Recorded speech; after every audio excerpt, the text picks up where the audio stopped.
ಏನು ಏತರ್ ಗಾಡಿ ನಂಗೆ ನೋಡ್ತಾ ಇದೆಯಾ? ಏನಿಲ್ಲ ಮಗ, ಏತರ್ ಇವಿ IPO ಬರುತ್ತೆ ಅಂತಿದ್ರಲ್ಲ, ಇನ್ನೂ ಬಂದಿಲ್ವಲ್ಲ, ಅದಕ್ಕೆ ನೋಡ್ತಾ ಇದ್ದೆ. ಲೋ, ಅದು IPO ಲಾಂಚ್ ಆಗ್ತಿದೆ. ಹೌದಾ? ಎಸ್, ಏತರ್ ಅವ್ರದ್ದು IPO ಬರ್ತಿದೆ. ಅಂಡ್ ಇದು 28ನೇ ತಾರೀಕಿಂದ 30ನೇ ತಾರೀಕುವರೆಗೂ ಓಪನ್ ಇರುತ್ತೆ. ಇವಿ ಟೂ ವೀಲರ್ ಮಾರ್ಕೆಟ್ ಹಾಗೆ ಇವಿ ಇನ್ಫ್ರಾಸ್ಟ್ರಕ್ಚರ್ ಸ್ಪೇಸ್ ನಲ್ಲಿ ಇವರು ಮೇಜರ್ ಪ್ಲೇಯರ್ ಆಗಿದ್ದು, ಇಂಡಸ್ಟ್ರಿಗೆ ಕಂಪೇರ್ ಮಾಡಿದ್ರೆ ಇವರು 2024ರಲ್ಲಿ ಮಾರ್ಕೆಟ್ ಶೇರ್ ಇವ್ರದ್ದು ಆಲ್ಮೋಸ್ಟ್ 11% ಇತ್ತು.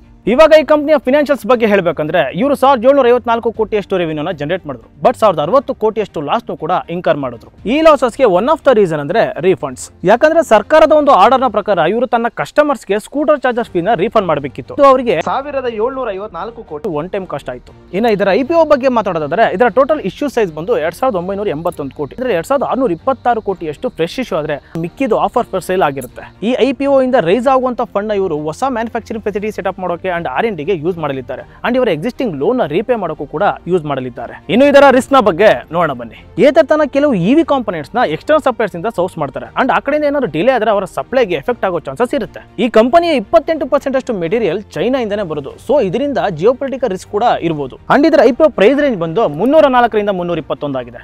ನೀವು IPO ಗೆ ಅಪ್ಲೈ ಮಾಡ್ತೀರಾ? ನಮಗೆ ಕಮೆಂಟ್ ಮಾಡಿ ಹೇಳಿ. ಇದ್ರ ಬಗ್ಗೆ ಡೀಟೇಲ್ ವಿಡಿಯೋ ಬೇಕು ಅಂದ್ರೆ ನಮ್ಮ ಗ್ರೋ ಕನ್ನಡ ಯೂಟ್ಯೂಬ್ ಚಾನಲ್ನ ವಿಸಿಟ್ ಮಾಡಿ.